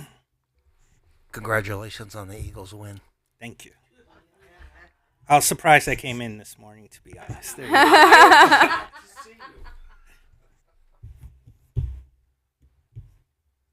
Is that it, Councilman? That's it. Easy one. Thank you. Councilman Fargo. Madam Chair, I have a question, just a request if we could have these reports emailed to us and then we can reach out to Mr. Gormany later if Absolutely. we need to, please. Thank you, Councilman. Any other questions on the committee? Does anybody on the council have any questions for Mr. Gormany? Thank you, Mr. Gormany. Oh, yeah, no, that's okay. Mayor Board? Yes. So, I want to give you an update on our audit. Okay, so just to recap, take you back a little bit. When we first came on, we had to wrap up fiscal year 2022. Fiscal year 2023, we got done by May 2024. And then our fiscal year 24 ended June 30th. So our draft audit came in. And while I cannot share the audit because it is still an executive draft, I will tell you that we're very excited with the results of the audit. Yes. And we'll get to the MARB, right? We're going to talk about the MARB. But we worked really hard, especially our finance team, purchasing, vendors, payroll, everybody across the board, working really hard to clear the comments that have been repeat comments year after year after year in our audits. And we accomplished a lot of that. We're not perfect. We're not through it all because remember, this audit was as of June 30th, 2024. So it was 6 months into the administration. But we now have a Protiviti report because Protiviti is the consultant that the MARB had hired to help us resolve some of these things that is showing since the audit completed June 30th, 2024, the next 6 months we were able to clear anything that was outstanding. So we sent back our comments to the audit comments because we pushed back a little bit on a couple things because we had to. And so we're excited to be able to share that. And it also shows that our fund balance is even a little better than we thought. So I want to thank Michael and the team. And this is what keeps us up and makes us work hard every day. So it's really good. Really good audit. And, oh, wait, and I forgot, we're in the middle of our budget process. Forgot that part. So today we started all of our meetings with our department heads. So we're going over their capital requests, we're going over their operating requests, and so that we could put our budget together, that we could support, that we could submit to you. And then also, if you didn't see, in the governor's budget that came out, there was an increase to pilot, and there was an increase to our motor vehicle reimbursement, and there's also an increase in the ECS. So these numbers I give you, remember, are the governor's numbers that can change. They're going to go through a million other people, but it's a good starting point. Might go down, might even go a little up. But in the governor's report, ECS, we would be receiving $2.9 million more for the Alliance for our Board of Education. And we believe that will help with a $3.4 million request that the Board of Education submitted to us. And then in pilot, because of the way we're tiered, cities are tiered in pilot, we would get another $663,000, which would be really wonderful. And motor vehicle reimbursement would be $673,000. This doesn't include the increase to special education that we heard about, but we haven't got numbers on yet. So if all of this comes to fruition, this will be very positive substantially for our budget. And now I'm done. Thank you, Mayor Borer. Any other questions for Mr. Gormany? Thank you, Mr. Gormany. Really appreciate it. All right, thank you. So the next order of business is not on the agenda, but Mayor Borer, did you have a MARB meeting do. update? I do. Is that okay, Chairman, to go over that? Thank you. Kind of part of finance.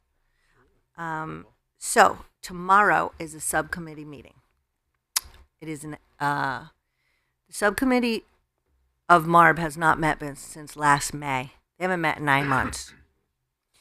I think that tells a little bit about us.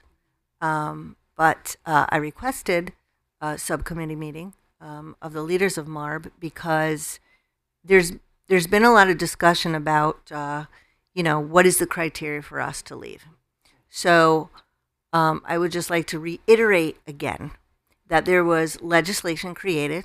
Ironically, I was part of that legislation that created the MARB program. And it specifically spells out how you go into the MARB, how you go from Tier 3 to Tier 4. It also spells out how you leave the MARB.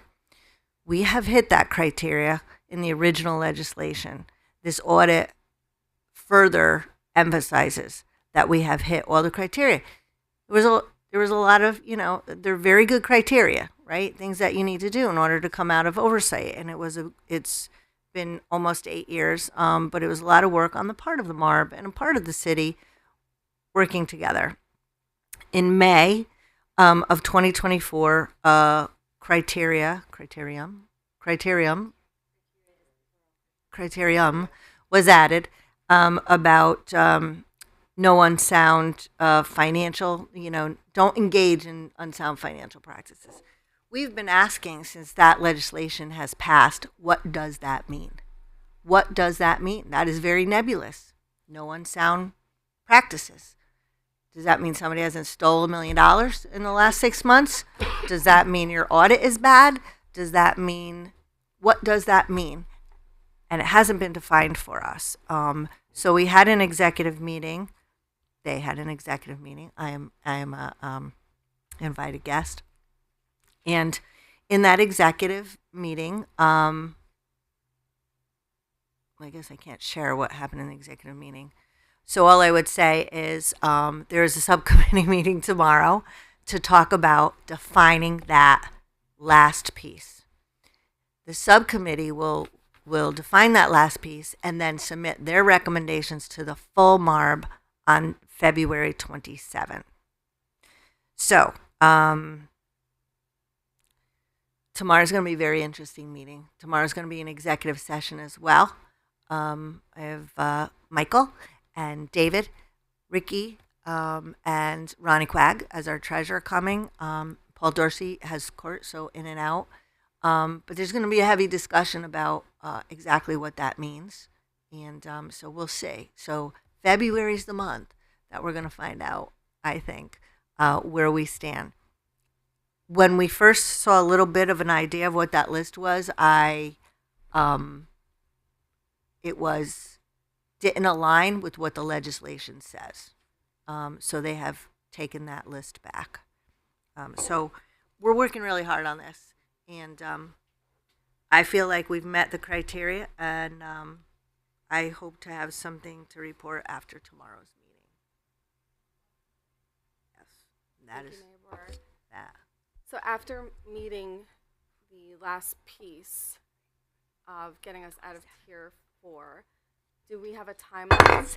Oh, sorry, this okay. metal keeps banging. Do we have a timeline after all of that is done of when we would get out? No. Okay. That is what we are asking for. Okay. Every day.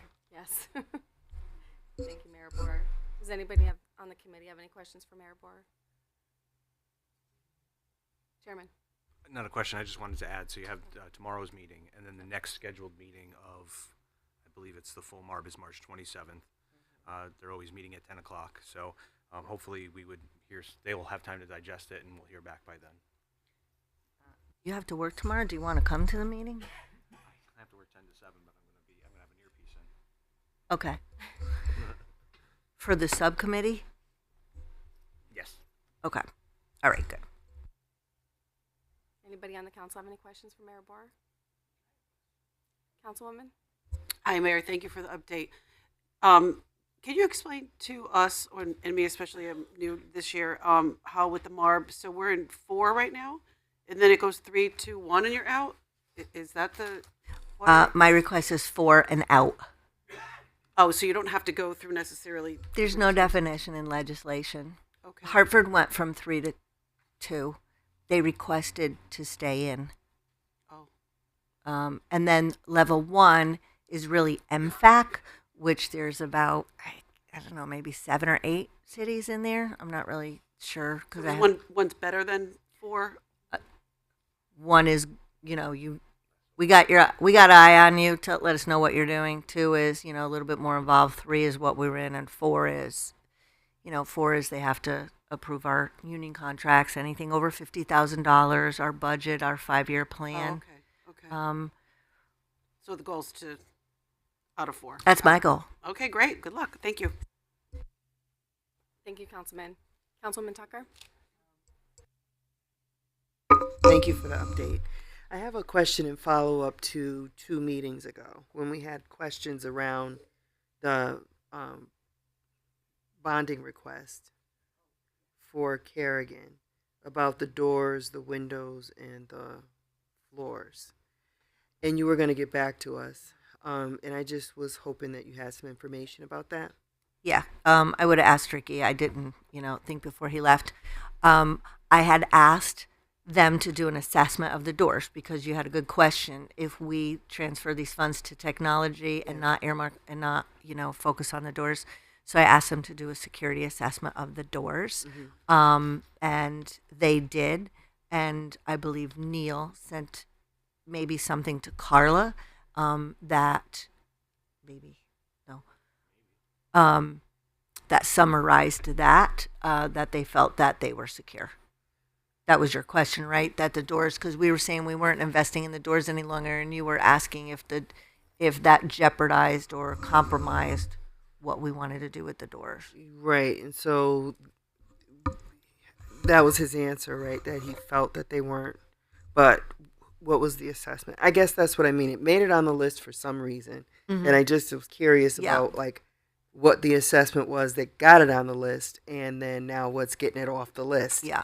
And it makes me think even more now that we're talking about the badges and being able to have badge access, and whether or not these doors are going to be able to have badge access. Yeah, I sent an email after that meeting to Neil and Ricky and asked them to get together and look at the security for the school. And then Neil sent a report to Carla after those discussions and after he had a company come in. Oh, he had a company come in, so there should be a report from the company. Yeah. Yeah, I just saw the email 2 days ago because they had to bring somebody in. It took a little time, so I got to reevaluate it. But in speaking with the chairman, it was put on hold for tonight until that was finalized. Oh, okay. Yeah, so you don't So have we'll it hear on the more agenda because we didn't know if we were going to have the information in time. Okay, great. All right, so we'll look forward to something next time. Yep. Yep. The superintendent can come and speak to it as well. Okay, sounds good. Thank you. Thank you, Councilwoman. Any other questions regarding Mark? Councilman Locks? So the elephant in the room is Kerrigan School. What's the future look like there? So, this all came about at the time of the boiler project. Right? We had this huge request for a boiler system. Then I had a request for a cafeteria. And then it was the bathrooms. And then it just was adding up and adding up and adding up to the point where I said to the superintendent, what does it cost for a new school? If we're spending $18 million in repairs and it's going to cost us, $24 million for our share for a new school, what are we really doing? So we've asked for an evaluation of what is all those costs to repair the school that we have today. And then how long would it take us to get on the priority list at the state of Connecticut in order to build a new school, and what would our share be? Okay. So that is we needed a professional evaluation. Okay. And that professional evaluation will be completed when?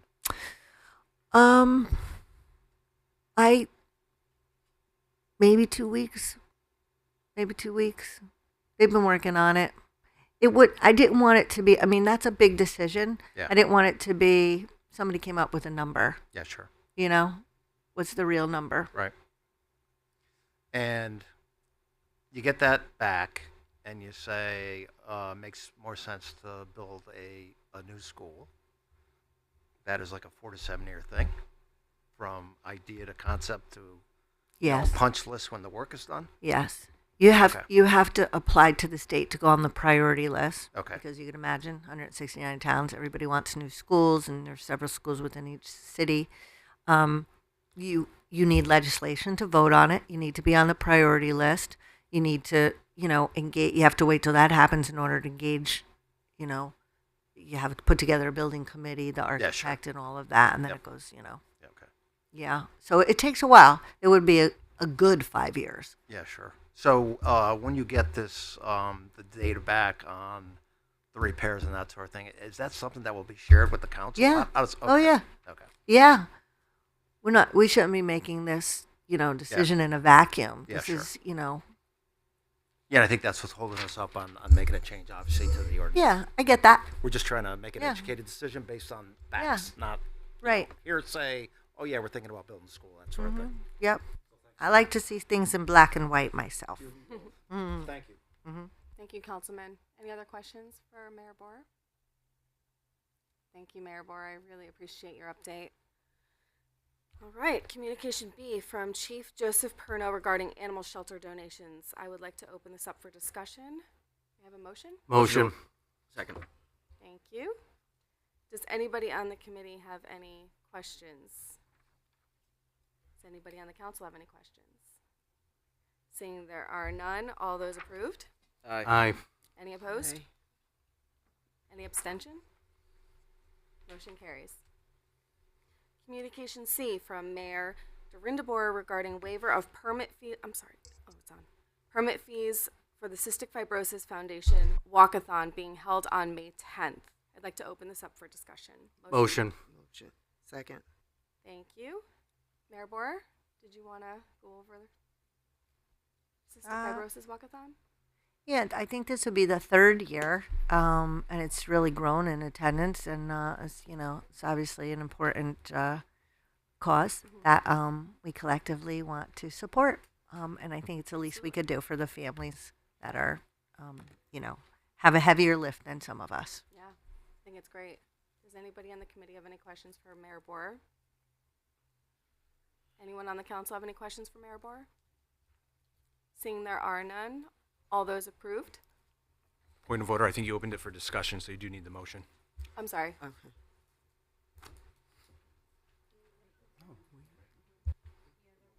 A motion to approve. Motion to approve. Thank you.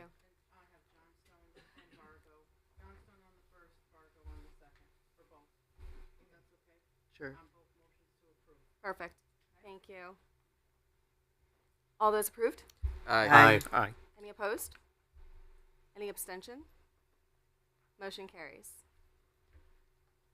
Time is now 9:06 and your Committee on Finance is now closed. Thank you very much. Thank you, Chairman. Moving on to public lands, Chairman Donovan. Thank you, Chairman. Time is now 9:06, and the Committee on Public Lands is now in session. Members present are Councilman Locke, Councilwoman Callahan, Councilman Vargo, Councilman Johnstone, myself acting as chair. We have before us Communication C from January 27, 2025 agenda from Mayor Durindabor regarding request to refer the proposal from Ideal Group LLC for the redevelopment of Style School to the West Haven Planning and Zoning Commission. We approved that last night. We are holding this in committee. And Time is 9:07, and your Committee on Public Lands is now closed.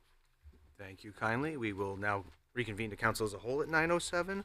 Moving on to unfinished business, we have none on the agenda. So that brings us to committee reports. Will the clerk please read Communication A, overpayment of refunds, into the record? Communication A from the tax collector regarding overpayment refunds for February 2025 will be filed with tonight's minutes. Thank you. And first up for the report back is Finance Chairwoman Akbarali. Thank you, Chairman. Communication B to the Honorable City Council of the City of West Haven. Your Committee on Finance, to whom was referred the matter of the animal shelter donations, reports that the committee met on the 10th day of February 2025 to consider said matter. It is the unanimous opinion of the committee that the following motion be presented. Resolved. The West Haven Police Department has received the following donations totaling $1,800 to the animal shelter. Per Connecticut statutes 7-148 C3 A and B and General Order 98-04, we are forwarding these donations for approval. The City Council approved the following motion at a regular meeting held on February 10th, 2025. Resolved. The City Council of the City of West Haven hereby approves the animal shelter donations to be deposited into the animal shelter donations account number 101-00000-28285. Catherine Hanley Gregory, $100. Sharon Ann Molster, $200. Ray Surrey, $50. Robert J. Burcapo Jr., $100. Prospect Beach Fishing Game Club, $250. William Spargo, 04-16, $100. Houston Miller Post, $1,000. And I so move. Thank you. I have a motion to approve a matter regarding animal shelter donations. Do I have a second? Second. And Efren was first. Any discussion? Seeing none, all in favor? Aye. Any opposed? Any abstentions? Motion carries. Thank you, Chairman. Communication C to the Honorable City Council of the City of West Haven. Your Committee on Finance, to whom was referred the matter of the waiving of permit fees for Cystic Fibrosis Foundation Walkathon being held on May 10th. Reports that the committee met on the 10th day of February 2025 to consider said matter. It is the unanimous opinion of the committee that the following motion be presented. Resolved. The City Council of the City of West Haven hereby approves the request from Mayor Dorinda Borer regarding waiver of permit fees for the Cystic Fibrosis Foundation Walkathon being held on May 10th. And I so move. Thank you. I have a motion to approve a matter regarding the waiver of permit fees for the Cystic Fibrosis Foundation Walkathon. Do I have a second? Second. Any discussion on that? Seeing none, all in favor? Aye. Any opposed? Any abstentions? Motion carries. All set, Chairman. Thank you. Next up, we have Public Lands. Chairman Donovan. Thank you, Chairman. We are holding Communication C. So moved. Thank you. At this point, we'll move on to council liaison reports. Anybody have a council liaison report? Mr. Johnstone. Thank you, Mr. Chairman. Quick update regarding the police department and the two officers that were shot. Both were released shortly thereafter. They are home. They are going through protocol. They will make a full recovery. We are currently now, to our last meeting last week, we are up to 118 officers now. Unfortunately, and this is why I bring this up, with several injuries that have been sustained, we are down to 100 active. So if any of your constituents have any problems, please be patient.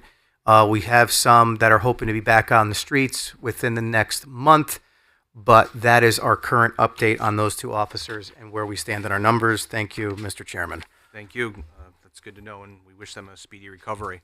Any other? Councilman Fargo. Thank you, Mr. Chairman. I have the newly appointed liaison to the Fair Rent Commission, and they are preparing an ordinance similar to what the chairman and I and others did for the Board of Ethics of outlining what the process, procedures, and rules are going to be.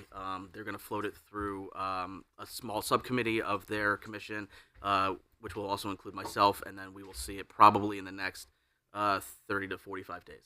Thank you, Mr. Chairman. Thank you. Good to see them getting off the ground. Any other liaison reports? Councilwoman Garthwaite? So a couple things. Bottle sort on the 15th from 9 a.m. to 12 p.m. The shelter can use your hands. Second thing is the shelter reached out to me a couple weeks ago about a resident that needed to surrender a dog that actually the dog was at its end of life. My rescue has a program called Wendy's Wish, and for anybody listening or any of the council members here, Wendy's Wish helps with veterinary care when people cannot afford it. Long story short, we were able to provide euthanasia for the resident for her dog. That was one of the reasons why I wasn't here. So if anybody knows of a resident that has an animal that is suffering, please reach out to me or the shelter. We'll figure it out one way or another. I don't want to see an animal suffer just because they can't afford it. So thank you. Thank you. Great information. Any other liaison reports? Councilman McMillan? The Board of Ed did start improving communications, is what they did. Kimberly Kirkgard, I believe is your last name. So they started an email, a message system where you're going to be going through the school messenger, in which parents will get messages of things going on in and through the schools. Fantastic. Thank Yep, you. you're welcome. Any other liaison reports? Okay, seeing none. Moving on to new business. Does any have any new business this evening? I'm going to take that as a no. You got stuff.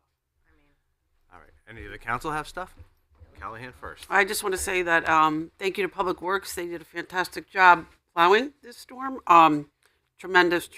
Thank you for their hard work. I know they work long hours, and it was a little bit of a bigger storm than we're used to. So thank you to Public Works. Anything else for new business? Councilman Vargo? I know we might get some rain on Sunday, but First Congregational Church across the street is having its rededication ceremony of the newly restored steeple. The mayor will be in attendance and speaking. I believe Councilwoman Heffernan will be speaking as the district councilwoman, and your husband, Sir William, will be there, I believe. And everybody's invited. I hope you can make it. Starts with service at 10:30, and then we'll break for lunch, and then have the service inside with a dedication outside. If weather permitting, otherwise everything will be inside. And that was this Sunday? This Sunday, the 16th. 16th. And what time? Starting at 10:30. 10:30. Thank you very much. Any other new business? Councilwoman Garthwaite. I thought so. So I want to add, I forgot about this. The West Haven Police Department has, I guess it's 2 canine units, Otto and Gamble, I guess. They are both up for a special, it's a variety of things that they're going to receive. For anyone that's listening at home, if you go to www.canine.hometownfoundation.org, you can place one free vote for our canine units. Or if you want to, you can, if you want to spend money, you can give a lot of votes, depending on how much you want to spend. So. What was the website again? Hold on 1 second. I have to ignore my time limit because I spend too much time on Facebook. It is, what is it here? It's, canine.hometownfoundation.org. And it's Canine Gamble and Canine Otto. And they're, their officers. Officer, I think he's a sergeant now, Marquito. Sergeant Marquito. And I forgot the other officer's name. Officer Tortora. Okay. Thank you. That's it. Thank you. So once again, that was www.canine.hometown.foundation.org? Yes. Perfect. Okay. Any other new business? Madam Mayor? I'm going to just talk about a little bit more light topic. So, really proud of all of our employees who came out and forced to wear red on Go Red Day. All of our departments, we had a little contest, and we were in the Harriet North, and it was just great to see everybody just keep walking in, walking in, walking in. Everybody had a lot of fun with that. So I thank them for their participation. Black History, did you want to talk about February 26th? And then hit it back to me. Yes. February 26th in the Harriet North conference room from 11 to 1. We will have the Black Heritage Foundation celebration, and we will be honoring Levi Jordan. There will also be, did we announce the other? We did. There will also be a special recognition for Carol E. Brown on that day as well. The West Haven High School chorus will be singing. So we look really, really forward to this event. It's going to be very exciting. And there will be lunch following in the lower level. And we thank you, Mayor, for your contribution to the festivities for the city of West Haven. So I really hope that you can come and just celebrate with all of us. We're very excited about it. We look forward to it and hope to see you all there. February 26th, Harriet North, from 11 to 1. There will be 3 students who will be receiving book awards, and their names are to follow. 11 a.m. to 1 p.m. 11 a.m. to 1 p.m.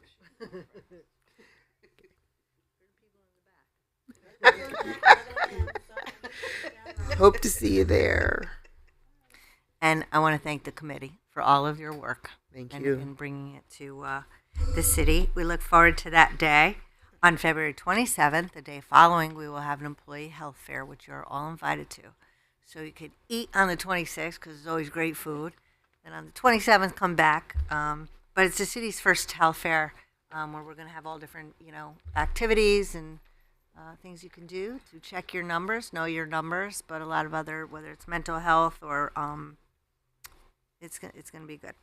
And then this Friday, we have a Valentine's dinner for our lunch for our seniors. So we always recognize those married over 50 years.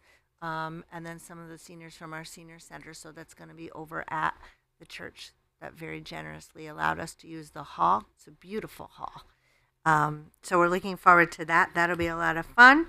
And so, over the past year, I've been trying to court the movie industry, right? Because some cities, host movies. So I've shown them some things that haven't really panned out. But today they were back in town. So I hope to be able to share some good news in a couple of weeks. That would be really cool. It's a movie that's looking to film in June. They're looking at 2 other cities. So today I kind of dropped everything and, went and made sure they knew we would roll out the red carpet for them because, yes, it sounds very cool, and they pay a little fee every day, but it brings to our economy. They're at our restaurant every day for months, right? They're at our gas stations. They're using our hotels. So it's a really good revenue driver for the community. So just want to let you know, we've been working on that a while, so I don't know. And then last but not least, tomorrow supposedly is the Debonair closing. So it has been postponed probably 5 times. So we're down to tomorrow. I don't know what, because it's in a lawyer's office. Trust me. Friday was supposed to be the closing, and all day I was like, did it close? Did it close? They never set a time.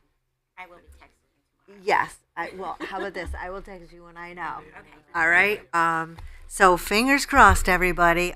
We have had several meetings in the beginning with the current owners, and we have met with the prospective owners. And we do what we can to move things along, right up until the closing. But we can't make them close, so we will keep you posted. So that's really it.